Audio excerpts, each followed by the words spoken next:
Hi friends, ನಾನು ಇವತ್ತು ತೋರಿಸ್ತಿದ್ದೀನಿ ಹೇಳ್ತಿದ್ದೀನಿ ಒಂದು ಚಿಕ್ಕ ಟಿಪ್ಸು. ಅದಕ್ಕಿಂತ ಮುಂಚೆ ನನ್ನ ಚಾನಲ್ ಸಬ್ಸ್ಕ್ರೈಬ್ ಮಾಡ್ಕೊಂಡು ಬೆಲ್ ಬಟನ್ ಕ್ಲಿಕ್ ಮಾಡಿ. ಹಾಗೆ ದೋಸೆ ಹಂಚನ್ನ ಚೆನ್ನಾಗಿ ತೊಳ್ಕೊಂಡು ಕ್ಲೀನಾಗಿ ಇಟ್ಕೊಳ್ಳಿ. ನಿಮ್ಮ ದೋಸೆ ಹಂಚು ತುಂಬ ಹಳೇದಾಗಿದೆ, ದೋಸೆ ಬರ್ತಿಲ್ಲ ಅಂದರೆ ಈ ಫಾಲೋ ಮಾಡಿ, ಪಕ್ಕಾ ರಿಸಲ್ಟ್ ಕೊಡುತ್ತೆ. ಸೂಪರಾಗಿ ಬರುತ್ತೆ ದೋಸೆ. ಎಂಥ ದೋಸೆ ಮಾಡೋಕ್ಕೆ ಬರಲ್ಲ ಅಂದವ್ರು ಕೂಡ ದೋಸೆನ ಮಾಡ್ಬೋದು. ಹಾಗೆ ಗ್ಯಾಸ್ ಮೇಲೆ ಇಟ್ಕೊಂಡು ಸ್ವಲ್ಪ ಕಾಯ ಹಾಕ್ಬಿಡಿ. ಮೀಡಿಯಮ್ ಫ್ಲೇಮಲ್ಲಿ ಇಟ್ಕೊಳ್ರಿ. 1 ಸ್ಪೂನ್ ಆಯಿಲ್ ಹಾಕ್ಕೊಳ್ಳಿ. ನೋಡಿ ಇಷ್ಟು ಹಾಕ್ಕೊಂಡು ಒಂದು ಚೂರು ಕಾಲು ಭಾಗದಷ್ಟು ಈರುಳ್ಳಿ ಕಟ್ ಮಾಡ್ಕೊಂಡು ನೋಡಿ ಈ ಥರ ಕ್ಲೀನಾಗಿ ಉಜ್ಜುತ್ತಾ ಬನ್ನಿ. ನಮ್ಮ ದೋಸೆ ಹಂಚು ಕೂಡ ತುಂಬ ಹಳೇದಾಗಿಬಿಟ್ಟಿತ್ತು, ದೋಸೆನೇ ಬರ್ತಿರ್ಲಿಲ್ಲ, ಹರಿತಾ ಇತ್ತು.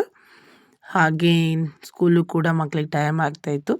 ಸೊ ಫಟಾಫಟ್ ಅಂತ ಚೆನ್ನಾಗಿ ದೋಸೆ ಬರಲಿ ಅಂದ್ಬಿಟ್ಟು ನಾನೀಗ ಇದನ್ನು ಮಾಡ್ತಾಯಿದ್ದೀನಿ. ಹಾಗೆ ನನ್ನ ಸಬ್ಸ್ಕ್ರೈಬರ್ಸ್ಗೂ ಹಾಗೆ ಫಾಲೋವರ್ಸ್ಗೂ ಫ್ರೆಂಡ್ಸ್ಗೂ ಫ್ಯಾಮಿಲಿಗೂ ಈ ಟಿಪ್ಸನ್ನ ಶೇರ್ ಮಾಡೋಣ ಅಂತ ಈ ವಿಡಿಯೋನ ಮಾಡಿದ್ದೀನಿ ಫ್ರೆಂಡ್ಸ್. ತಪ್ಪದೆ ಟ್ರೈ ಮಾಡಿ ಫ್ರೆಂಡ್ಸ್. ಹಾಗೆ ನನ್ನ ಚಾನಲ್ನ ಮರಿದಿರ ಸಬ್ಸ್ಕ್ರೈಬ್ ಕೂಡ ಮಾಡಿ. ನೋಡಿ ಈ ಥರ ಎಲ್ಲ ಉಜ್ಕೊತ ಬಂದರೆ ನೀವು ಏನು ಹಳೆ ಕರೆಗಟ್ಟಿರುತ್ತಲ್ಲ ಅದೆಲ್ಲ ನಿಧಾನಕ್ಕೆ ಬಿಡ್ತಾ ಹೋಗುತ್ತೆ. ಚೆನ್ನಾಗಿ ಸ್ಲೋಲಿಯಾಗಿ ಸ್ಕ್ರಬ್ ಮಾಡ್ಕೊಂಡು ಬನ್ನಿರಿ.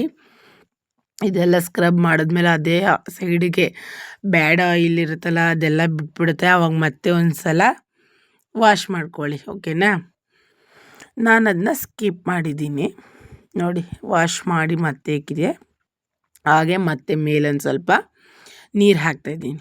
ಅದು ಎಲ್ಲ ಕ್ಲೀನಾಗಿ ಹಿಂಗೋಗ್ಬೇಕು ನೀರು, ಅವಾಗ ನೈಸ್ ಆಗುತ್ತೆ ಹಂಚು. ಹಾಗೆ ನೋಡಿ ಇವಾಗ ಒಂದು ಬಟ್ಟೆಯಲ್ಲಿ ಅದು ಆಯಿಲ್ ಇರುತ್ತಲ್ವ, ನಾವು ದೋಸೆ ಹಾಕುವಾಗ ಅದು ಆಯಿಲ್ ಇತ್ತಂದರೆ ಹಿಟ್ಟಿಟ್ಟು ಹಾಗೆ ಬಂದುಬಿಡುತ್ತೆ. ಸೊ ಅದಕ್ಕೋಸ್ಕರ ನಾನು ಒಂದು ಸಲ ಬಟ್ಟೆಯಿಂದ ಒರೆಸ್ಕೋತಾ ಇದ್ದೀನಿ. ಒರೆಸ್ಕೊಂಡು ನಿಮ್ಮ ಎದುರಿಗೇನೆ ನೋಡಿ ದೋಸೆ ಹಾಕಿ ವೀಡಿಯೋ ಮಾಡಿ ತೋರಿಸ್ತಾ ಇದ್ದೀನಿ ನಾನು. ಎಷ್ಟು ಸೂಪರಾಗಿ ದೋಸೆ ಬರುತ್ತೆ ಅಂದರೆ, ನಾನು ಹಿಂಗೆ ಪ್ರೆಸ್ ಮಾಡಿ ಗಿಬ್ಬೋದು ಅದೆಲ್ಲ ಬೇಡವೇ ಬೇಡ.